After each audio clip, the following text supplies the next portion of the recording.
He loves us so.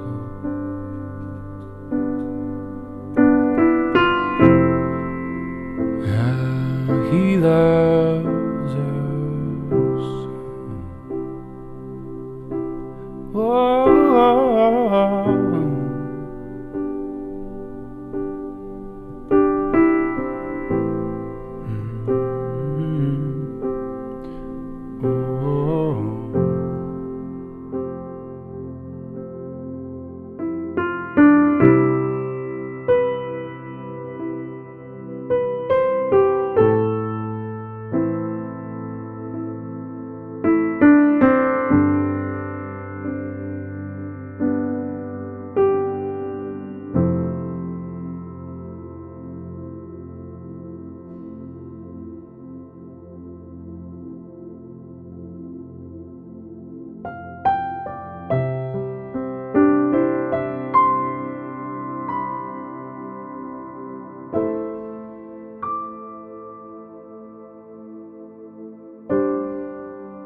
He is jealous for me. Love's like a hurricane. I am a tree bending beneath the weight of his wind and mercy. All of a sudden I am unaware of these afflictions eclipsed by glory.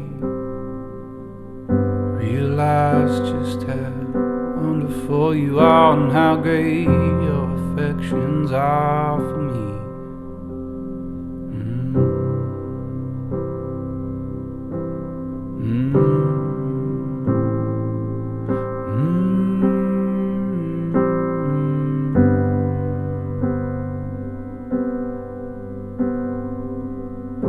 Realize just how near you are. Every time I come to you, I run to you, you're right there, right there. Because he is jealous for me. Love's like a hurricane, I am a tree bending beneath the weight of his wind and mercy. All of a sudden I'm unaware of these afflictions, eclipsed by glory. I realize just how beautiful you are and how great your affections are for me. And oh, how he loves us so. How he loves us. How he loves us.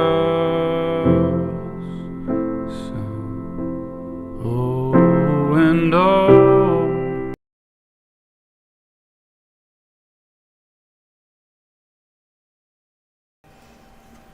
hey everyone, welcome once again to Wednesday Night Live, our 2 weeks of extension. We are so happy to welcome Amanda Eicher. She is here with us today.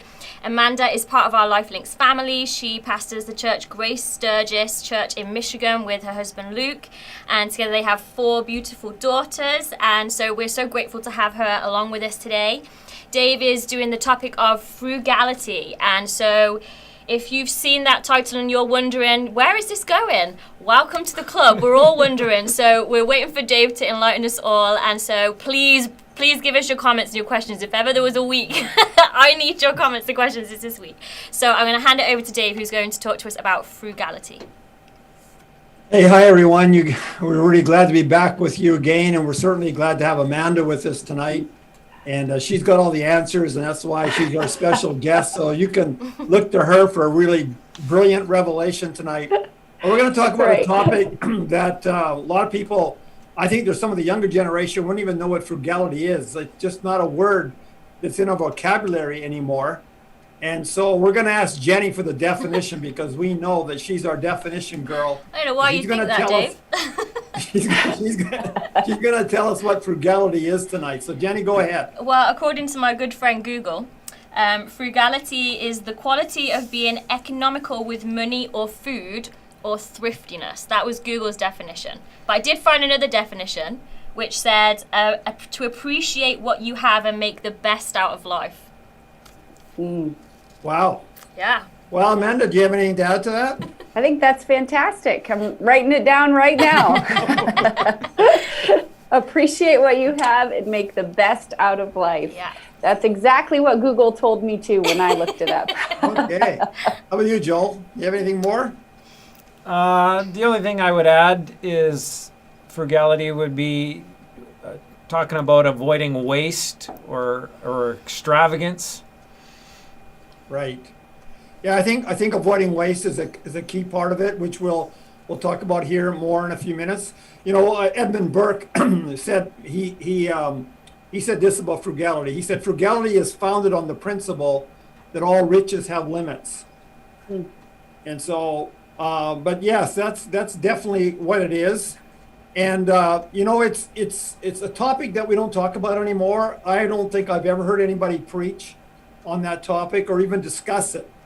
And so that's why we're going to talk about it tonight. And I think that you'll find out, you know, as we go through our discussion tonight, why I think it's such a critical issue, actually, a topic that we're talking about values that we've lost.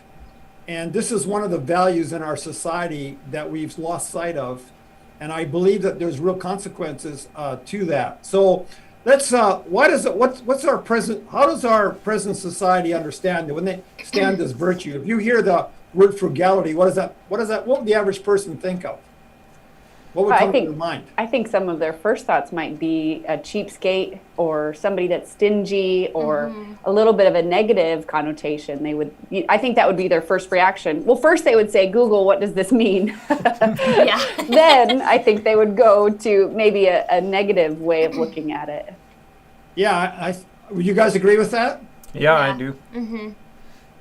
Yeah, I think that's true. I think that people as soon as they hear that word, they think of stinginess, they think of, and actually that's not what it means at all, as we'll see here in a few minutes. But you know, we're living in the most affluent age in the history of man, in many ways, and we have the average person in Canada and the United States has access to resources and money like no other generation before us. And so as a result of that, we've become spoiled.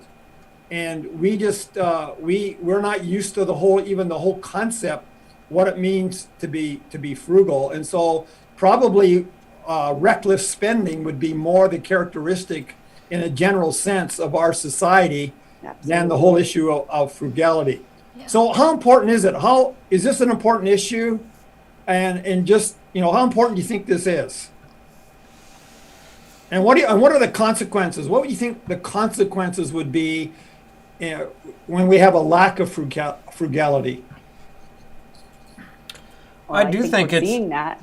Yeah. Go ahead, Joel. I do think it's very important. I think frugality helps us to live the kind of life that we truly want to live. I think a lot of people don't actually live their best life because they don't know how to be frugal. They have these dreams of one day we want to go to Disney World, or one day we're going to do this trip, or we're going to do that, but they actually never get to do it because they don't know how to practice frugality. So I think that's one reason.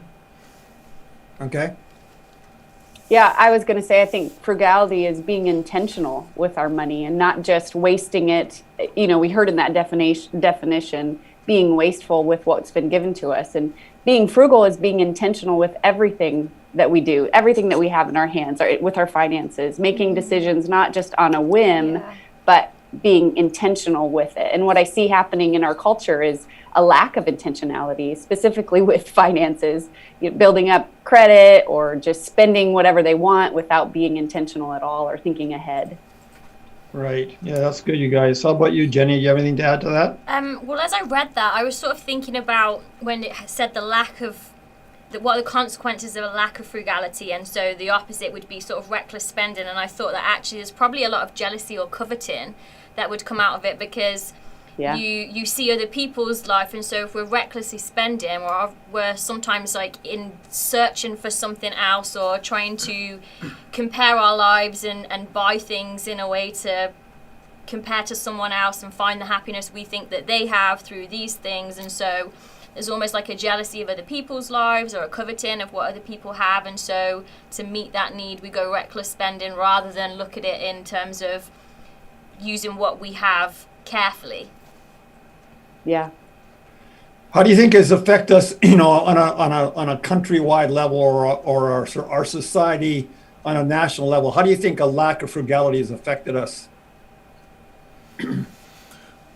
Well, I think you talked about how we live in an age of affluence and we're spoiled, and yet I don't know the statistic, but I know the amount of debt that each person has per person in Canada and even in the United States is ridiculous. Mm-hmm. I know that most people are living right to the edge, and if any little crisis comes, many people are in trouble. They can't pay their bills anymore. And so I think we live in, we probably are the most in-debt generation maybe in the history of our nations as well. And so I think a lot of people are living under the anxiety, pressure, worry of how to pay those bills and those credit cards and and make those interest payments. Mm-hmm.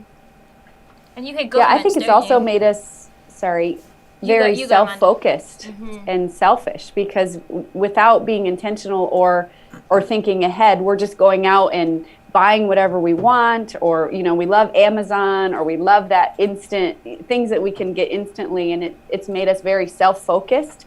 Instead of thinking of others first. We're thinking of what can I get, what are my needs, how can I be in the status quo, or get what the others have. And I think that's created a very selfish generation.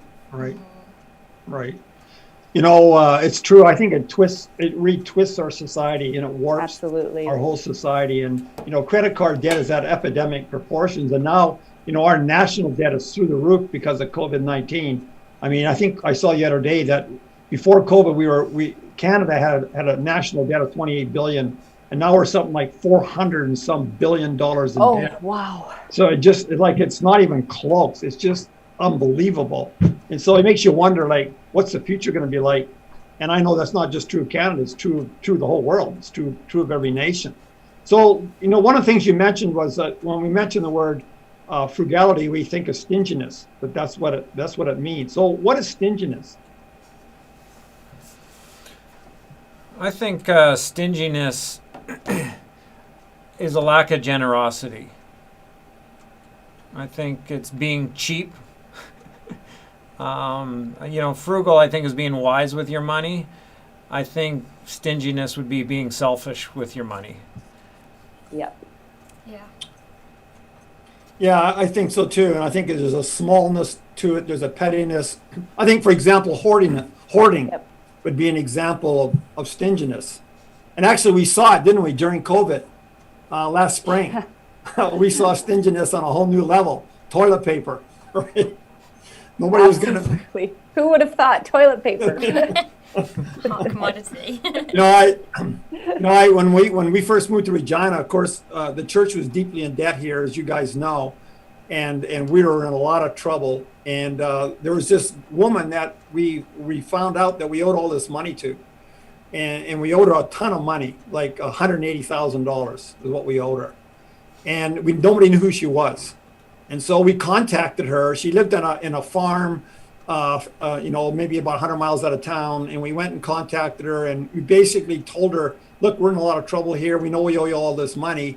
And when we did that, she panicked and she moved to town. And she was the typical epitome of somebody who was a miser, who was stingy. And the interesting thing was she was a very wealthy woman. We didn't realize that at the time, because when we actually sent a couple of guys out to see her, she lived in a farmhouse with no running water.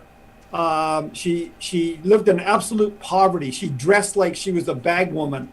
When she came to town, she would never take a hotel. She always would find somebody that she could live with for free. She wanted legal advice because she wanted to take us to court, actually. And so, but she'd never pay for a lawyer. So she would always be trying to go to all these lawyers, get free advice. And she used to write me these letters, these notes on scraps of paper, like pieces of brown paper bag. I would get these notes just scribbled on all kinds of stuff like that. And she would just spin her tale of poverty everywhere she went. And then we found out later that she was actually so miserly that she was a very wealthy woman. And she was, to me, when I think of somebody who was stingy, she would be the kind of person, she'd be the epitome of that. It was tragic, really. She lived a miserable life.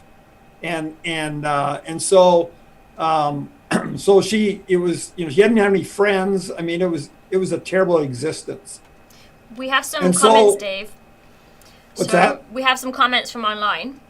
Okay. Just linking into what you just said there, May had said, most people I know who are stingy tend to define their stingy quality as being frugal. And I think that's why people tend to view frugality in a bad light. Right. Okay. That's true. That's good. That's very good. It's a good comment. One of the things that we need to be careful with being frugal, I think a frugal lifestyle is a virtue. Mm-hmm. But one of the important things about it is the law of love must preside alongside frugality. Any idea why that'd be true? Why that's so important? Well, I think it keeps, it's a guardrail for us from being stingy, because if we're letting love lead us, if we're letting really the Lord lead us, then we're going to be open-handed specifically in the area of finances, but really it should be in all areas of life. But we're open-handed, letting the Lord lead us. And so we're not trying to cling or control or hold on to our money, but we're letting love lead us. And I think that's a guardrail against stinginess. Because what is stinginess doing? It's saying, I don't have enough. I don't have what I need. I need to protect myself. I need to hoard, or, it's all this self-focus. But if we're letting love lead us, or we're letting the Lord, it's open-handed and saying, everything I have belongs to the Lord. I'm not going to be stingy with it. I'm going to be wise and intentional, but I'm going to be open-handed and let it belong to the Lord. That's true. That's really good. There's another reason. Can you think of another reason why, if you're a frugal person living a frugal lifestyle, why the love of God and the law of love must also preside in your life at the same time? What's another danger of being frugal? If you're truly frugal in the right sense, what's another danger of it? Besides being stingy. Anybody, any ideas to that? Legalistic, maybe? Yeah, being legalistic. That's exactly right. Is that it? Good job, That's Amanda. Woo! See, that's why we have you on tonight.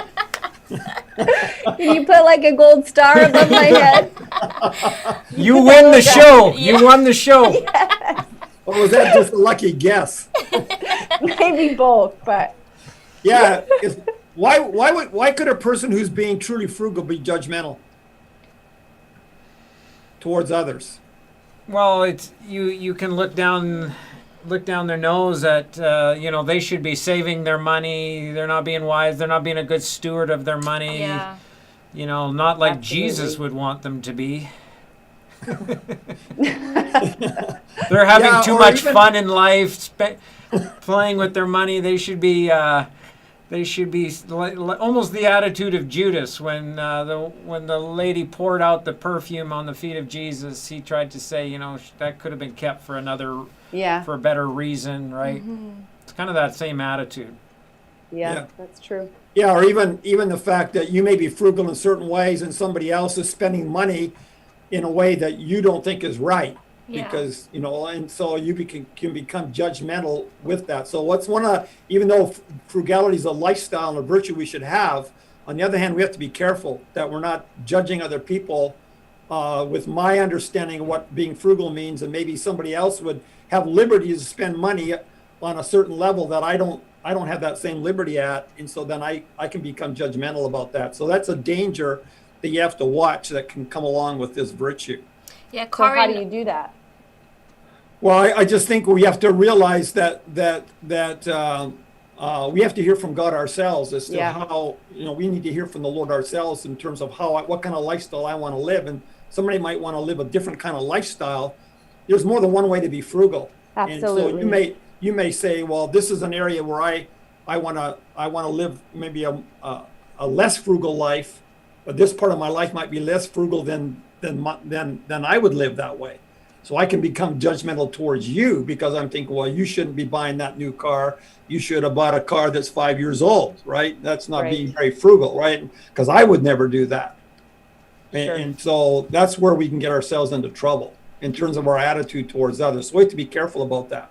we had a comment online that Go ahead, Jen. Corin echoed what you were saying just then, Dave, in turn. She said they think that they are better than others and judge others, and it becomes pride. And we also had a comment from Menuka on YouTube, I believe, which said frugality really helps us to understand our needs rather than our wants. And just as you were saying that, Dave, then it made me think about people can be judgmental of others' intentions too. Like they assign an intention to someone behind, especially money, a way someone spends it or a way someone blesses someone else, and they assign an intention to someone from their own mind rather than knowing actually what is going on in someone else's head or what God has spoken to that person. Right, exactly. Do you know that God is frugal? How do we know that God is frugal? I have an I think it's a answer. great question. Good, Joel. I don't know if this will get me back in the game, Amanda. Mine But- might be better. You probably will be. Jesus reveals the Father, the heart of the Father, right? You want to see the Father, you look at Jesus. Agreed? Mm-hmm. Agree? So when Jesus did his miracle of the feeding of the 5,000, he didn't just let the rest of the food, the extras, go to waste. He made them gather the food, and even though he could have just made it more fish the next day, more whatever, he still said, gather that up and don't let it go to waste. It's pretty Yeah, good. that's true. I have another That's answer. right. Like another example. Is it as good as Is that it- one? I don't know. Maybe not. I hope not. We're tiered. But when I thought of that, what came to mind was when God said to Moses, "What do you have in your hand?" So the idea of using what you have and not, God didn't need to give Moses lots of extra. He said to him, "What do you already have?" So rather than needing something extra, he used what he had. That was my answer. Okay. My answer was both of those Blended together. blended together. Yeah. Yeah, I mean, it was just an echo to that. You can see all throughout Scripture that God never wastes a thing. I mean, Jesus modeled that with the breaking of bread. I mean, all through Scripture, we see that he never wastes anything. And when we talk about frugality as being intentional, not wasting anything, I mean, I see that in the character of the Father as well. Yeah, and, we've been talking a lot about money in terms of waste, and of course, frugality is not wasting resources. But in Ephesians chapter 5, verse 15, the Bible says, "So then, be careful how you walk, not as unwise people, but as wise, making the most of your time, because the days are evil." Yeah. So we can waste time. Mm-hmm. And that's so having an attitude of frugality means we value time, that we don't waste time. How about and of course, and there's other aspects. How about the parable of the talents? What's the message of the parable of the talents? Well, Being it's faithful with yeah. what you've been given. Yeah, being a good waste your steward, don't being wise with it. Yeah, don't waste your life, right? So I can waste my life. I mean, you have a life, I have a Right. life, and that's I can be reckless with my life, or I can be frugal with my life. can't this virtue of frugality, I mean, it can be a part of all of our life. We can be reckless or wasteful with our relationships. We can be wasteful with the gifts and the talents that God's given us. We can be wasteful with our money or our time. I mean, there's so many areas of life that we can see this virtue coming into play.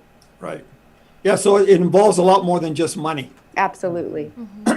So let me, what do you think we look at, there are certain people that are frugal in a good way, not stingy, but frugal, and really understand that and have a good concept of it. And there are other people that don't.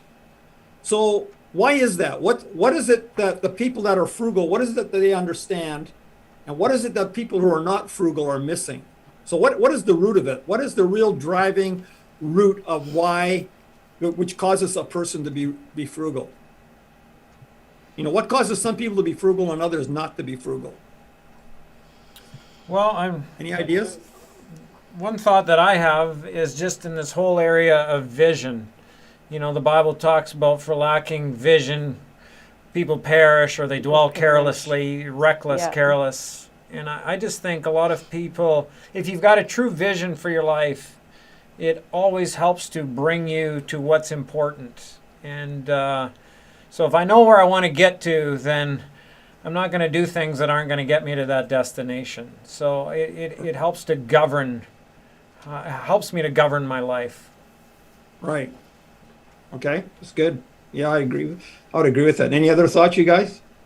Would you say if someone is maybe operating on the side of stinginess that there's a lack of trust, and so holding on to things and not giving, especially of finances, could boil down to a lack of trust and provision as well? Okay. Any other thoughts? Do you have any other thoughts on that, Amanda? Yeah, I mean, I think of the example of an orphan versus a child. And an orphan that has had lack or hasn't had enough tends to cling to things or have that lack of trust. They want to hoard, they want to protect themselves. Right. But the more that we understand our good Father, I think the more it helps us recognize that we aren't lacking anything in Him and that we can be open-handed. Right. Yeah. We have two answers online, Dave. One in terms of why someone would be frugal in the right sense of the word. Darlene says because they have a revelation of eternity. And on the opposite side, someone who doesn't understand it, Diane said, is entitlement. Could be a root cause. That's good. Okay. I think also another aspect to it is I think frugality springs from a balanced view of life. In other words, I think discernment of what is valuable, what is precious, and what is not is a key factor. Yes. So if I have I believe being frugal means I have discernment. Yeah. So I know what's of value and I know what's not of value. And I know what has more value and what has less value. I can make that distinction. Wow. In terms of, Very good. right? So I think that when somebody lacks frugality, they've actually lost their capacity to evaluate what is really precious. And so we see that because we see that people, when they come to the end of their life, some people have some real regrets. They say, you know what? I didn't spend my life the way I should have spent my life. Yeah. In other words, they didn't discern in their life what was precious, what was not precious, what was valuable, what was not valuable, and what was the most valuable. And so if you can't discern true value, you will never be frugal. And you'll never use your resources wisely because you will spend your resources in a way that is for things that are of lesser value. Whereas if I look at things, it's kind of like Joel was saying, if I have ties into your vision. If I have vision for what I want my life to be like, that would be an example of somebody saying that's valuable. And so I'm going to order my life in such a way that I have the resources to realize my vision. Whereas if I don't have vision, then I will use my resources. I will squander my resources, and they won't be focused on what is valuable. Yeah. I have a phrase that I've heard before, and I don't think it was was written in the context of frugality, but I think it applies. And it's the whole concept of trading what matters now for what matters most. Wow. Yeah. No, that's Fantastic. We have some great comments online too. Paul has said the most frugal would know their resources are from God and they can trust him for what they have or give. And Jeremy says it's a case of instant gratification versus long-term life or / lifelong vision.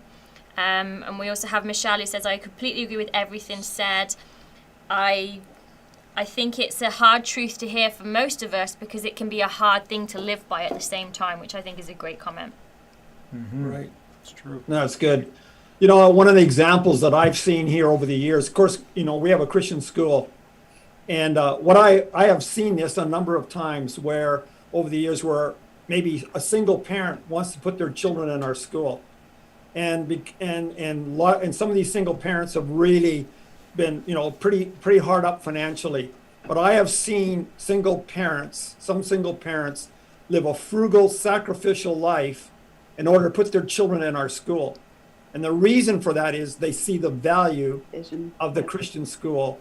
And so they're willing to sacrifice in other areas for the value of putting their children in our academy. That would be an example of being frugal.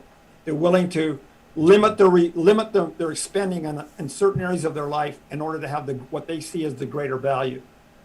That's an example of frugality. Mm-hmm. You know, one of you, I don't know, maybe it was you, Joel, that mentioned here a minute ago about the woman with the alabaster vial. And I want to read that story in Matthew 26, verse 6. Or do you have it, Jenny? Matthew 26, verse 6. I can get it up very quickly. Okay. And maybe read verse 6 down to verse 13. You say In Matthew 26? Thank Yeah. you for my glamorous assistant there. It says, Now when Jesus was in Bethany at the home of Simon the leper, a woman came to him with an alabaster vial of very expensive perfume, and she poured it on his head as he was reclining at the table. But the disciples were indignant when they saw this and said, Why this waste? For this perfume could have been sold for a high price and the money given to the poor. But Jesus, aware of this, said to them, Why are you bothering the woman? For she has done a good deed for me. For you always have the poor with you, but you do not always have me.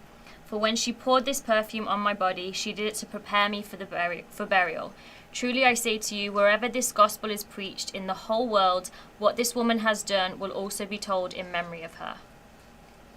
So how is this story an incredible story of frugality?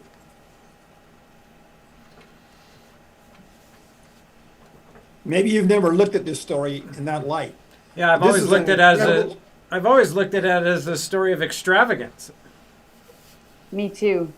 It is also an incredible story of frugality. Why? Well, I see where you're going with it in the sense that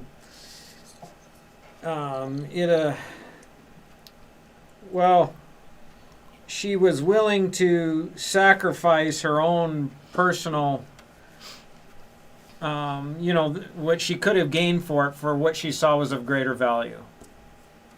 Yeah. Well, how did the disciples view this woman? Wasteful. Yeah, absolutely. He said, "This What is a waste, they're saying. What a waste, right?" They're judging her, just like we talked about. Yeah. And what was Jesus' response to them? When they said, "What a waste," what was Jesus' response to them? Why are you bothering the woman? Why are you bothering her? She's done a beautiful thing. And then what else did he say? In verse 11, what did he say? The poor you will always have with you, but you will not always have me. So what's he really saying by that statement? That's a great question. Tell us, Dave. Well, if you're thinking in terms of value, what he's saying is this: I'm more valuable I'm than more the valuable. Yeah. Right. poor. Than the poor.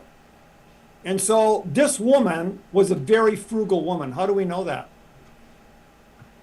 Well, Yeah. just the fact that she had it. Yeah. That she had that perfume.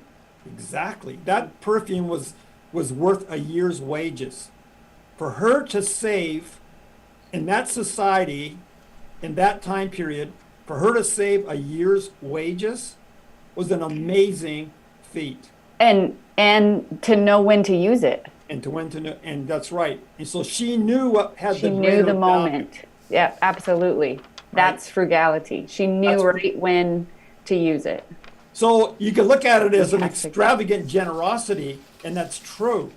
But it's also an incredible story of frugality. Yeah. She could discern what was the greater value. And the disciples could not.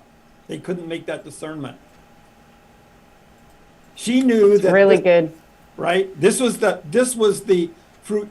In other words, frugality gave her the resources to seize the moment. If she hadn't been frugal, she would have missed that moment. And so she had the discernment to discern between the difference between the precious and the base. And when she had that moment, because she had the resources, she could seize the moment. We have a comment And if here. she hadn't been frugal, she would never. She would have missed it. She would Yeah. have missed it. We have a comment from Gary which said she extravagantly gave her expensive gift as an act of worship, and this was not a waste. I do have a question for you, Dave, and this is a good reminder that if you have any questions, please put them in the comments for us to get to our Q&A session very soon. But as you said that, and obviously the disciples didn't recognize the situation, and I'll be honest, when I read that story, part of me would be like, I would totally be saying the same thing as the disciples, because it does seem like a huge waste, a year's worth, and obviously they didn't know the significance of it. But do you think that's an issue for a lot of us, in that we don't have the understanding of when we see things happen like that, and we see it as wasteful, and we don't always catch the significance of why it's not a waste, it was actually a very designed use of resources? Do you think that's a problem for us as a whole? Yeah, I think one thing we have to realize here, the lesson we need to learn from this story is that I don't think this woman, when she started to save money for that perfume, because in those days, of course, they didn't have banks. And so what people would do in those days is that they would buy something that which had extreme value that wouldn't lose its value. So she was saving money, and she just couldn't go to the bank like you and I do. She had to buy something as something precious that would hold its value. So she bought this perfume because that perfume would not lose its value. It probably would gain in value. And so she bought that as an investment. But I'm sure that when she started, she didn't think to herself, I'm going to save this money because somewhere down the line, I'm going to meet the Son of God and I'm going to pour this on his head. That thought would never have even been in her mind. But what's really important to understand here is, because she was frugal, she had resources. And when the moment came, she saw the moment, even though everybody else was blind to it. She saw it, and she knew that there was an opportunity here that she would never have again. Not only would she never have that opportunity, nobody else would ever have that opportunity again to anoint him for burial. And so she had the resources, but then God gave her the discernment, and then she used the resources on what was the most precious. And the point is, that's why frugality is so important in our lives. Many times things happen in our lives that we could seize, but we don't have the resources to do it. Right. Wow.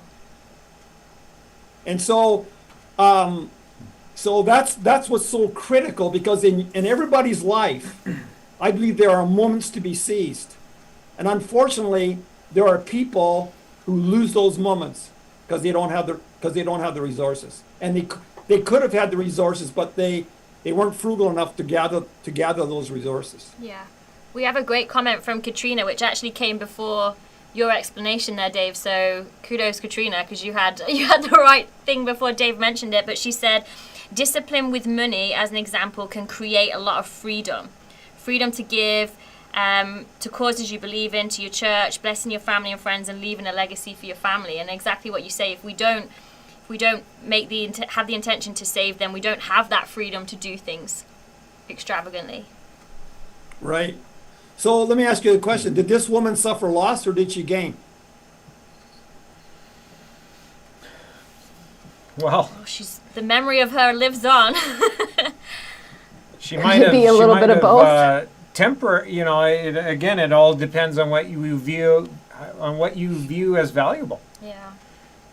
right? For eternity, she Absolutely. gained greatly. I agree. I mean, her reputation, I mean, the things that the disciples said about her, there were certainly some judgments that came on her. So in a sense, you could see some loss there in that. But what she gained is so much greater.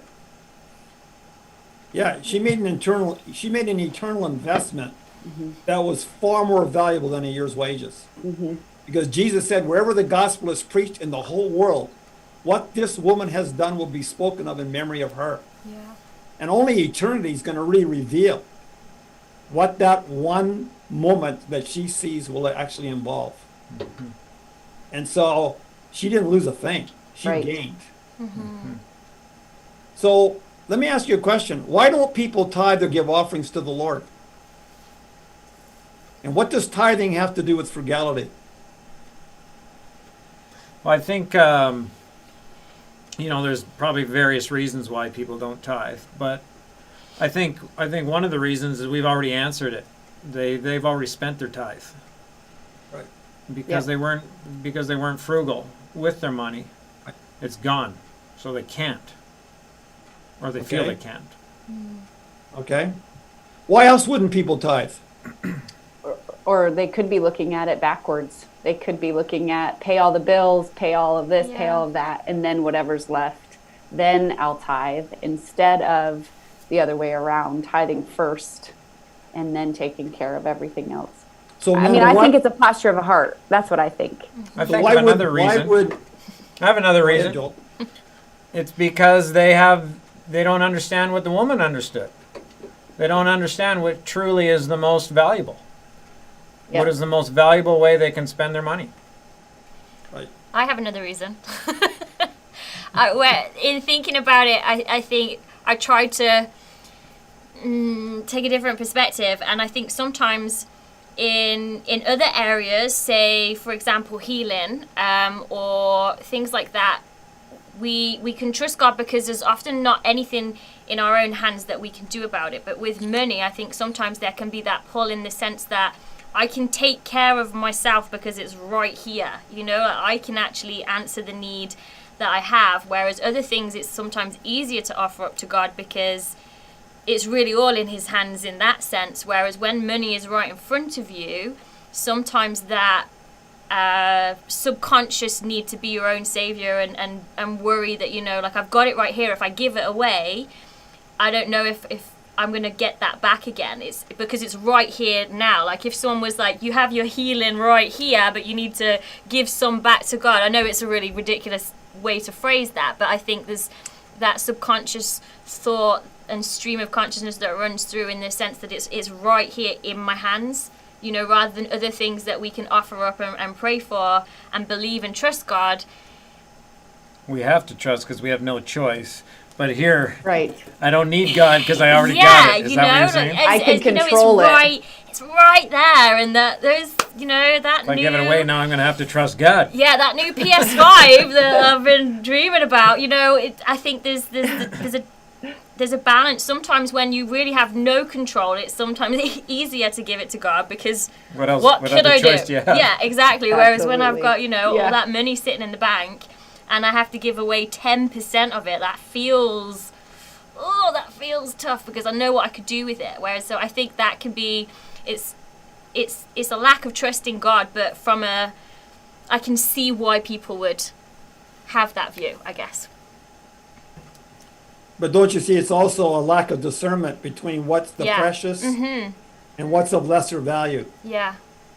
And if I lack discernment, then I say, well, if I tithe, I'm going to suffer loss. If I'm tithing, it's a waste. Because I'm not discerning the precious value of Right. what tithing actually is. And if I lack that discernment, then I have a hard time tithing. Yeah. And so, so it takes frugality to tithe. And if I lack frugality in my life, I don't tithe. I don't see the value, and I don't have the money because I spend the tithe on something else. I spend the tithe on something of lesser value, Absolutely. though I have a hard time believing that. But that's because I lack discernment. Dave, do And that's, you... that, go ahead. Sorry, Dave. Do you think you could maybe do a sort of 15-second just an explanation of tithe in case we have anyone watching that's sort of hearing this term and really doesn't know what we mean when we say the word tithe? Just a very short explanation. Yeah, that's a good point, Jenny. Well, tithing is what you give 10% of your income, as an offering to the Lord. It's the first fruits. And so when I tithe, I'm really saying that what I'm really saying is everything I have comes from God.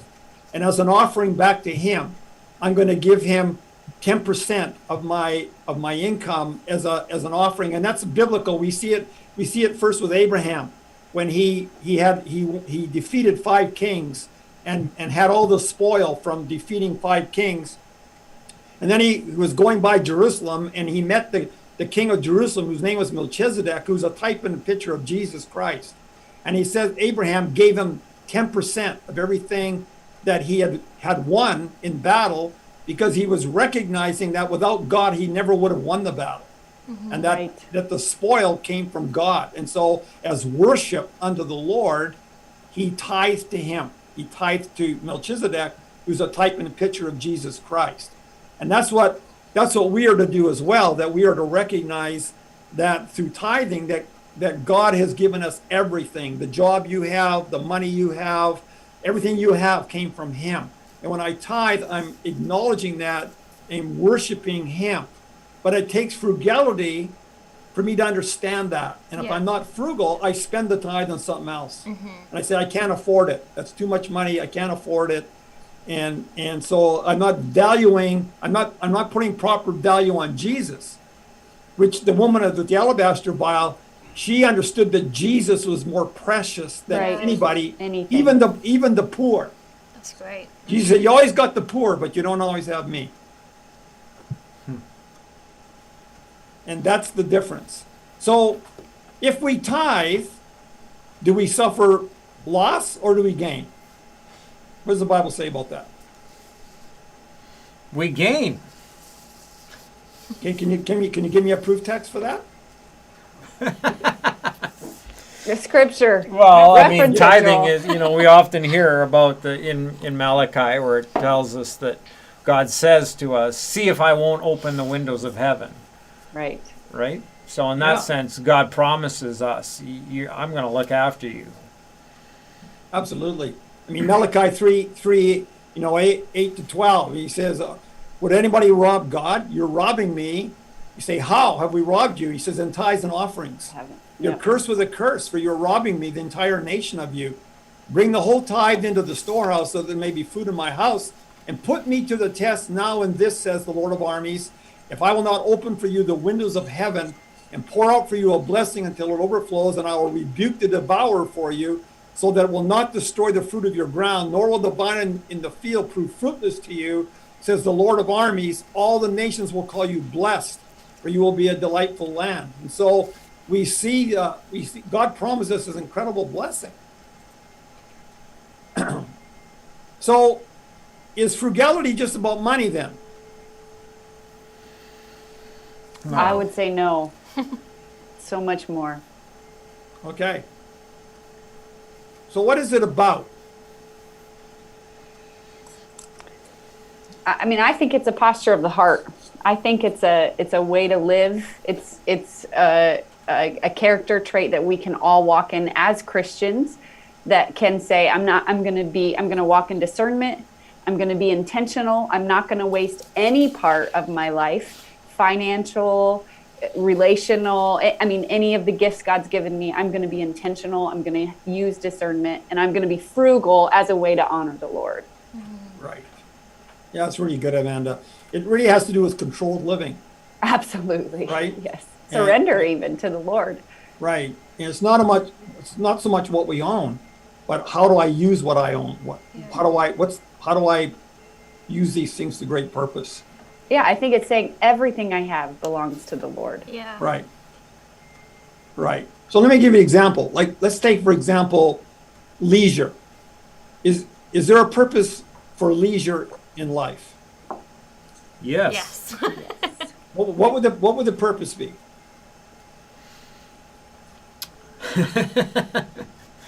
Joel, you should understand that. Yes. I understand leisure more than most.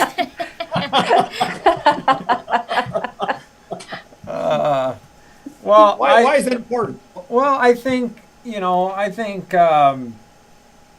being able to enjoy life. Yeah.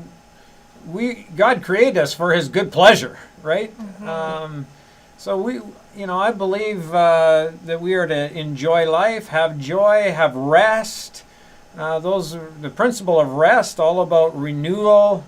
We know even with the Absolutely. land, we need to let the land rest so that it can ultimately produce more fruit. And I think we burn out without rest, and it's God's gift to us to actually have joy and be able to take leisure in some of the things of life. So then we would say that leisure is a good thing, correct? Yeah. True. Yes. So what can happen with leisure? I'm just using this as an example. What could happen with something like leisure when frugality is lost? Well, you leash much more time. than you should. Leash. Is that a word? It is now. Yeah, I mean, what's a good thing can become a bad thing if not in moderation, much. so to speak. Yeah. That's right. Does that happen for some people? Yes. We have a Yes. comment from Absolutely. Derek online who said, I have to be frugal with my personal hobbies in order to have time to spend with family, even when I don't want to. And I think that's very, very true. We can often fall into Absolutely. because we're enjoying it, it's the time gets away from us much faster than things that we don't enjoy as much. And so, yeah, we don't always want to get back to the things that aren't as fun. Right. Yeah, I think what happens is that once we get into the consumer mindset and get into the whole issue of consumption without frugality, we end up producing an escalating cycle of life, and we get more and more and more into things without purpose.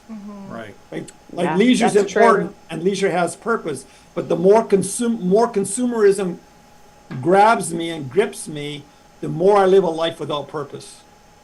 I lose that sense of purpose in Yeah. my life, which is, of course, what's happening with Western society. And so what people are finding is that even when they gather all this stuff, or they invest their life in things like leisure or whatever, it leaves them empty. Yeah. Yeah, Because and they're still crying out for purpose. they're still crying out for purpose. Yeah, absolutely. Right. So what's the purpose of money? Is it good or bad? And what's the good? I mean, money can be a resource Yeah. for us for kingdom purposes, for investing in others to help meet needs, to share, to be generous. Right. But it can also be bad. I mean, we can love money too much. I mean, the verse, I wrote it down because I did my homework. In Timothy, 1 Timothy 6, the love of money is the root of all evil. It's not that money is evil, but the love of money is. Yeah. And I think that's where money can, teeter the wrong direction. Right. Yeah.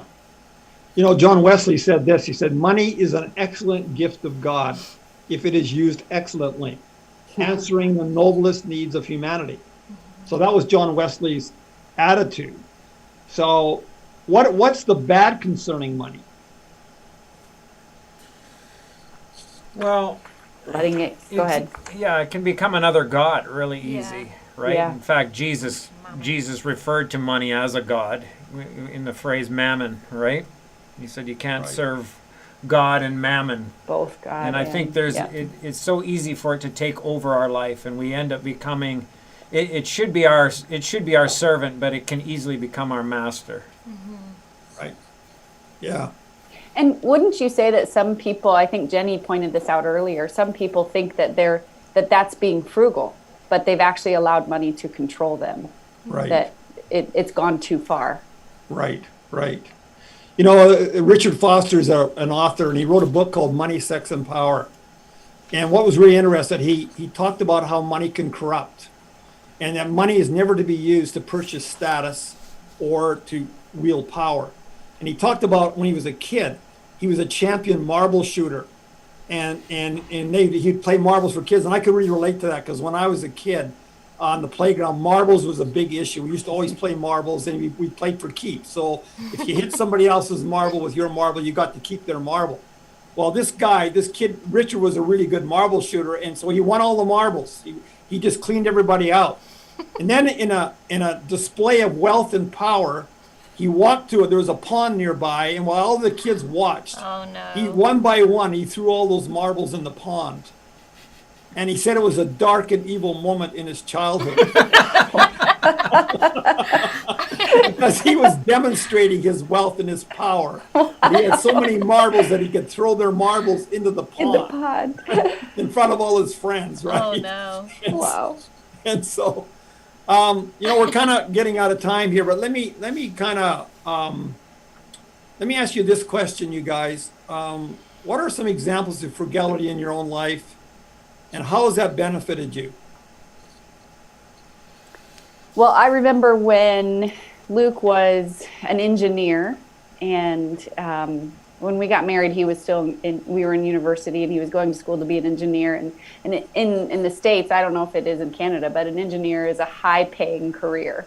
And I thought I was going to marry somebody rich. And then we got called into ministry.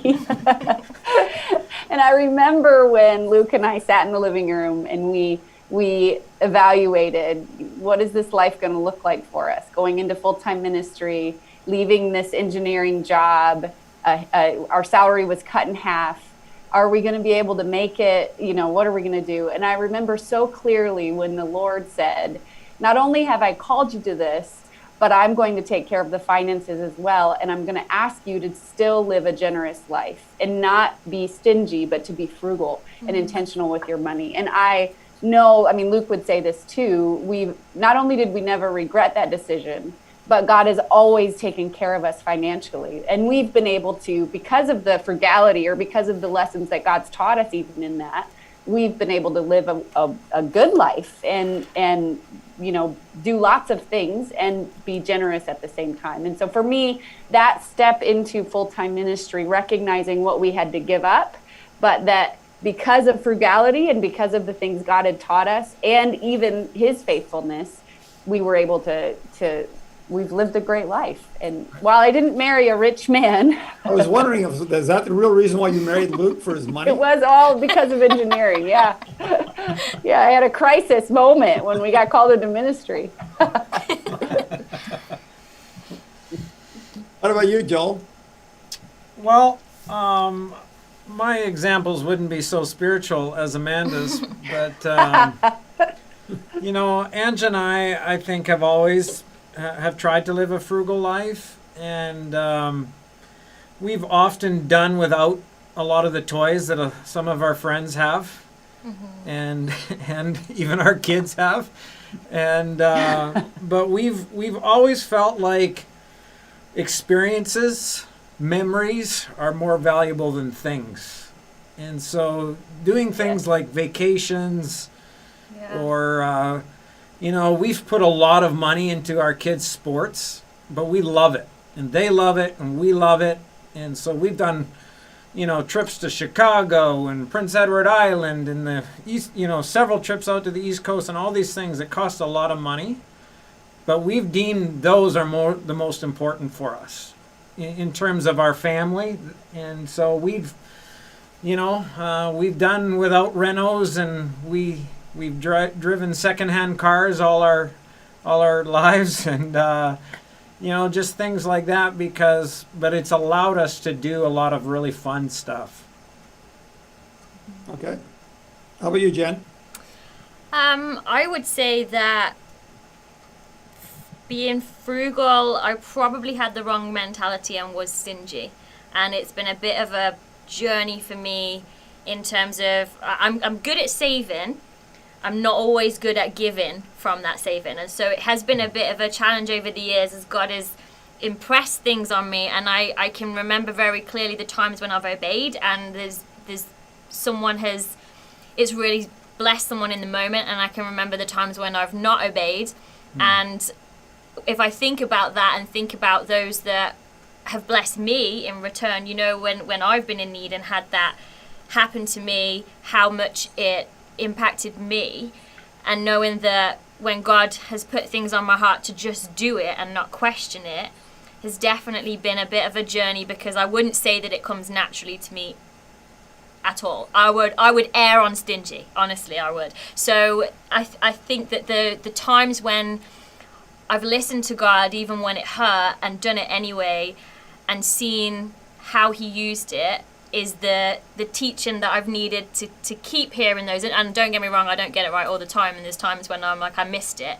But even the little things financially that they hurt in the moment, but actually the long term is like, I didn't need that amount anyway, or I didn't need this. And so when I hear my friends or someone talk about it years on, and know that like I'd forgotten about it, but it still impacts them, and I know of when people have given to me in that same way, makes me realize how much I want that side of things, not to realize all the missed opportunities that I've had. So I guess I would say it's a journey for me in answering God's call in that way, because it doesn't always come naturally. Right. So all of us, the four of us that are on having this discussion tonight, we're all in full-time ministry. So how has being frugal helped you go into full-time ministry? Now, I know, Amanda, you definitely, spoke to that somewhat already, but, just looking at it, how's being frugal helped you go into full-time ministry?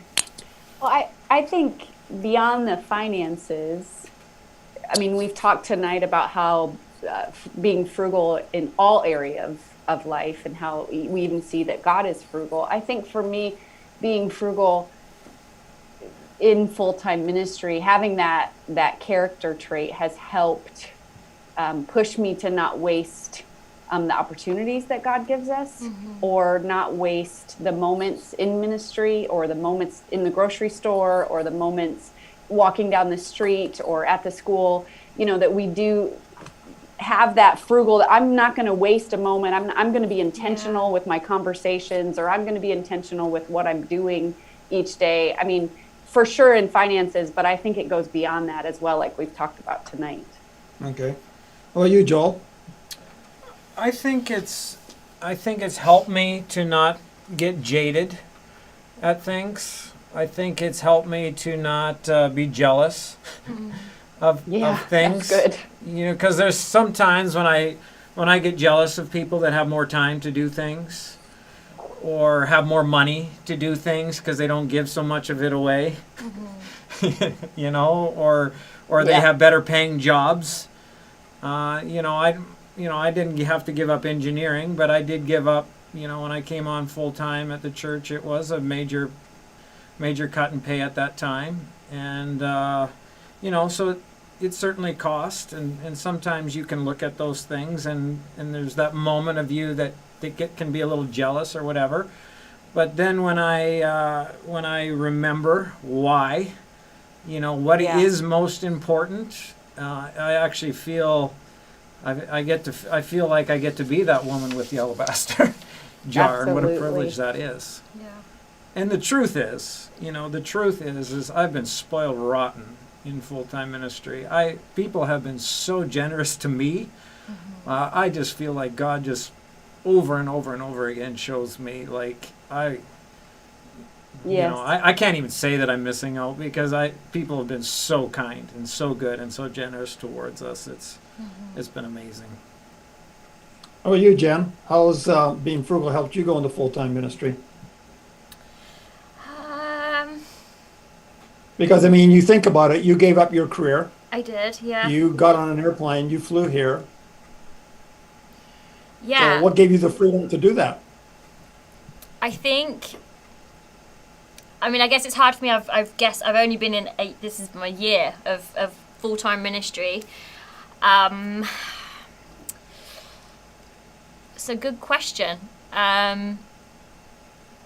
It's kind of hard, because I'm like on the edge of emotion right now. It's been a long time since I've seen my family, with, a lot of trips cancelled. So I don't know, God, in being frugal, I don't know if I have the answer for you, Dave. Like, I know we had a long chat yesterday. I don't know if you know something that can pull something out of what we spoke about yesterday.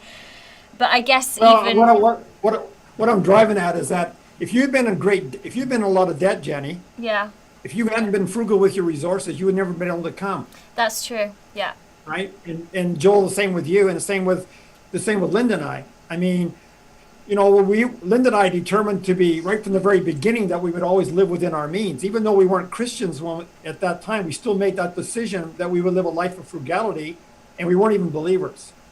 And so we determined right off the bat that our assets would always be greater than any indebtedness that we would incur. And so we were always very cautious. And so when Linda and I got married, the first thing we did is we paid off our student loan. I went through university debt free. While I was in university, Linda and I bought a car that had 3,000 miles on it. Basically, it was a brand new car, and we paid for it in 2 years. When I went and got at the end of graduation, we bought all our furniture and paid cash for it. And then when we actually got called just to go into ministry full time, we actually had enough money in our hand to actually go buy a house. Wow. Now the Lord told us to give all the money away, which we did. But the point is we had no debt. If we had had debt, we'd never have been able to afford to go into ministry. And so what I'm saying is that frugality is actually, if you think about all of you, the four of us even, if you hadn't been frugal in your life, you never would have been able to do it. And I have seen people who have a call on their life, but they can't do it. Yeah. Because they're a slave to the lender. That's true. Yeah. And they don't have the freedom to be able to do it. It's like the woman with the alabaster vial could pour it out on Jesus because she had it. She had the resources. And nobody else in that room, maybe the Pharisee did that, whose house she was in, but none of the disciples, they couldn't do that. Mm-hmm. They didn't have the resources. Mm. Yeah. So anyways, I think what's important, and I'm just going to close with this, is that I think, you know, we talk about you need to live within your means, and that's true. But to be frugal, you need to live a little below your means. And Linda and I have always done that. We've always lived we've always lived at a level that's below our means, which gives us the extra amount that then we can do the things that God really wants us to do. And that's a part of being frugal. Yeah. Linda and I, if we wanted to, we could live at a higher level financially than what we're living right now. But we don't need to, because you can only be so warm, so dry, and so full. And so we don't need to, and we would rather have the extra to be able to do things that are more precious and more valuable. And that's why frugality is so important. Yeah. Yeah. It's good. So Really anyways, good. we'll close with that. And Joel, do you have any last words for us, or Jenny? Can we just have a couple of questions, as we've asked people to send them in, and we'll do sort of quick fire. And just before we do our questions, I just wanted to remind everyone, you may have heard Joel's announcement on Sunday, that we would love to hear your testimonies, as it's been a very hard year. 2020, as we all know, has been hard in many different ways, but we would love to hear about your good news from the year. So whether that's a new family member, it might be job related, a new friendship, could be a financial breakthrough, a miracle, just something amazing that's happened to you in any way, shape or form. We would love it if you could maybe film us a short 20 or 30 second video. Be brave, send that video in to us, or you can also go to send it on harvestconnect.ca/testimony and let us know, because we would love to include some of these on our testimony Sunday on January 3rd. So if you're on Facebook, there is a post, or Instagram, there's a post with more details that you can go to. But just before we head off, we wanted to make sure everyone could send that in. We love hearing about your stories. So I've just got a couple of questions in terms of frugality. So we have one: how does someone who is frugal to a fault learn to be more generous for their own needs? More generous with their own needs or for their own needs? For their own needs, yeah. Say that again. How does someone who is frugal, almost to a fault, learn to be more generous even for themselves, for their own needs?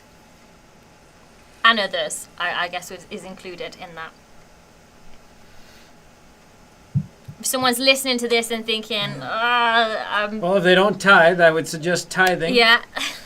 But I think just choosing to, I think you can have a poverty mentality. right? Which is Yeah. sort of the opposite That's of true. frugal. It's stingy, like Yeah. we've been talking about, and it can be rooted in fear and all sorts of things like that. And I think if, and in a sense, money has still got a hold on you. It's gripping Yeah. you. Mammon still has a hold on you in that sense. And so I feel like just taking steps to be generous. Yeah. You know, And- every time and you I- do I it, think it that's breaks what- the hold on you.